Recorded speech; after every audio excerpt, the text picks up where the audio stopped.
week on Down to Earth, flowers behind bars. We're in the United States where prisons are turning green.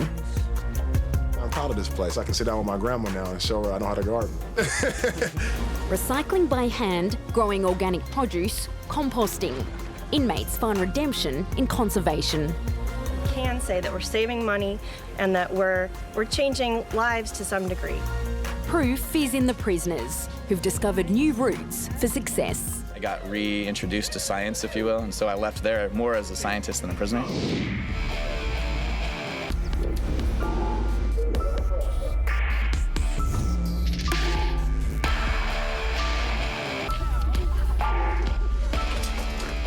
This week we're down to earth in the United States, about to take you with us inside the Stafford Creek Corrections Centre. This prison is home to some of the most serious offenders in the state of Washington, but it's better known for the way its inmates have embraced a project that brings science and nature inside with an impact that goes well beyond these 4 barbed wire walls. Stafford Creek is at odds with most of the country's other prisons. For one, there are flowers, lots of them. There's also a plant nursery and a team of inmates with a green thumb. My name is Toby. I'm 51 years old, and I'm an inmate at Stafford Creek Correction Center. My main interest in sustainability is raising the awareness of others to the fact that people are responsible for our environmental future. They really are nice, and they smell good, better in the sunshine, but yeah, I haven't smelled any of them. As a matter of fact, somebody accidentally plucked some of them thinking they were weeds. Not me, of course. it happens. Yep.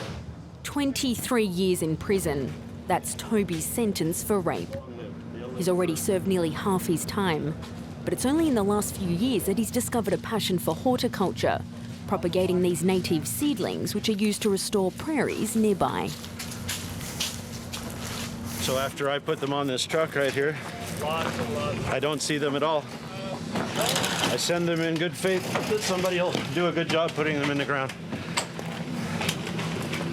This is still prison territory, even if the inmates have more room to roam than they would in other jobs. And at 42 cents per hour, their pay is among the best. Offenders compete for this work.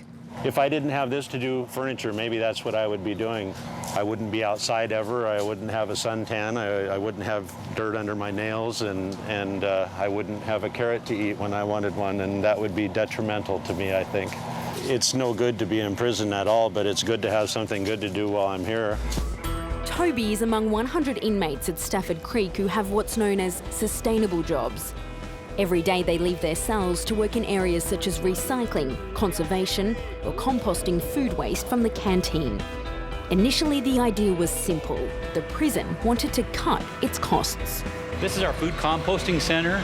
Prior to 2009, we used to send all the institution's food compost out to a separate entity, and we paid roughly about $125 a ton to do that. We produce almost a ton a day, so we do it all here, and we figure that's a savings between $50,000 to $75,000 a year for the institution.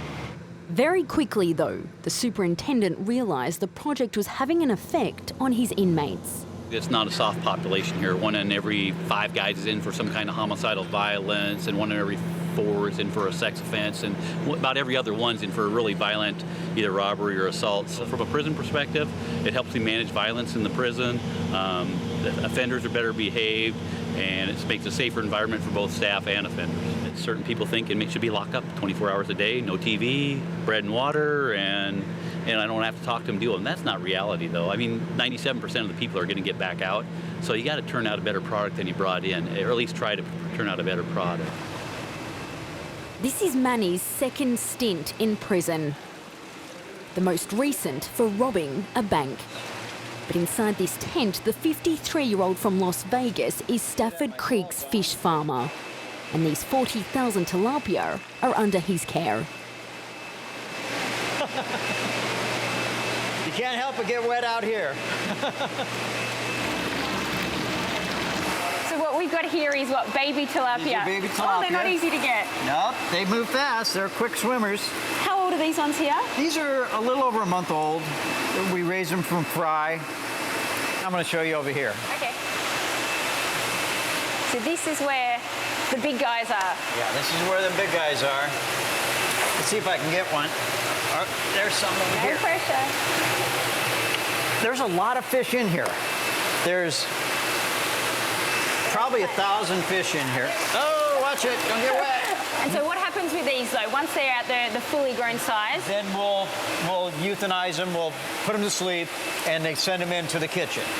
So the kitchen's got lots of tilapia now, do they? They have lots of tilapia in the kitchen. Yeah, we sent in 2 batches. We sent 700 fish in a few weeks ago. Is the sustainable element important to you, the fact that the fish are bred here and then fed to prisoners a couple of 100 meters from here? Better this way than purchasing the fish from wherever they come from, somebody farming the sea, raising them. You know, you're not depriving any of our resources to feed inmates. So, yeah, I think it's very important. It was here in Washington state that the Sustainable Prison Project, or SPP, began in 2004. It was so successful it's since been copied in 9 other American states. Today we're heading to Seattle to meet Craig Ulrich, one of the project's pioneers. He's now working on a PhD in molecular biology, just like any regular university student. But not long ago he was behind bars for manslaughter after an accident with friends while drunk. Prison is a very difficult time. A lot of people want to give up and not advance their life while they're in there, because it's kind of a really rough spot in your life. You're there obviously for a reason you don't want to be.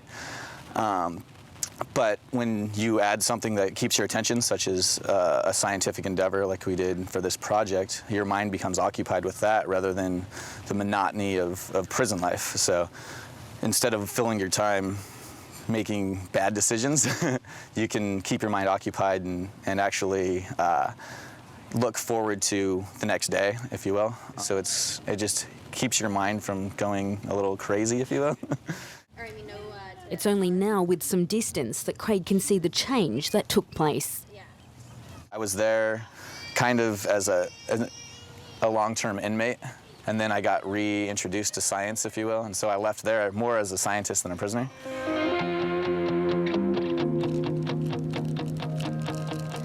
This is where Craig Ulrich spent the last 2 years of his sentence, at the Cedar Creek Correction Centre, a minimum security prison where the inmates have a lot more freedom than at Stafford Creek.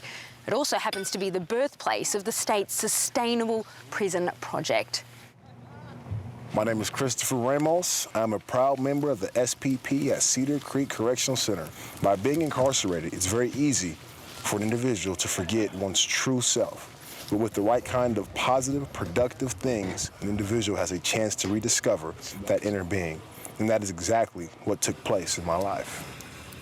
This is great stuff. This is like liquid gold for the plants. You take this and you put a little bit on a dying plant, a dying tomato plant, and it does wonders. Wonders, wonders, wonders, wonders. This is a treasure. It's a gold mine. Christopher wasn't always this positive. Before Cedar Creek, he was kicked out of multiple prisons for bad behaviour. Today, in his organic greenhouse, he's more of a gardener than a gangster. This greenhouse has been a struggle. It has. It's been a struggle, a lot of hours. I can't even tell you the countless hours that we spent in different kind of books and reading and asking questions and learning. And I never knew how to grow anything. I never knew how to garden anything. I never knew how to even weed right. So to get this job, I came in as a newborn baby, not knowing nothing. And so now, with the trials and tribulations and the jobs and the obstacles from learning it, we've learned how to properly garden and to produce a fine product. All of the inmates here have less than 4 years before they're released. Some of them already exit the prison grounds daily to remove invasive plants in the adjacent prairies. After working in the Sustainable Prison Project, the directors hope one day they'll leave for good. We are just now starting to have enough people involved in our work, released, and out in the real world for long enough to really understand whether they're coming back to prison or not. So we can't say for sure that we're having an effect on recidivism, but we can say that we're saving money, that we're restoring endangered species, and that we're changing lives to some degree. This will be Christopher's 8th year in prison. This is my palace, my motel suite. And this is like the holy Bible that helps me through my garden. Christopher dreams of one day owning 10 or 20 greenhouses where he can grow organic vegetables at will. His time at Cedar Creek will not go to waste. This is a lifelong lesson, a priceless lesson. This is something that you can't just forget. I mean, I could be an old man on my chair, rocking chair, and I'll remember the time that I worked at the worm farm. I mean, my sisters, they come to see me all the time, and when they see me, they see the change within me. You know what I mean? They're surprised. My godparents, they're surprised that I know about gardening and composting and vermicomposting. They're like, how do you know these words? So they find it very, very funny, but they're also fascinated, and they're happy to see the change within me. I remember the time. I always remember it. Until then, the regular rhythm of lessons continues. Why it's important for us to reduce water, waste, and other non-renewable resources.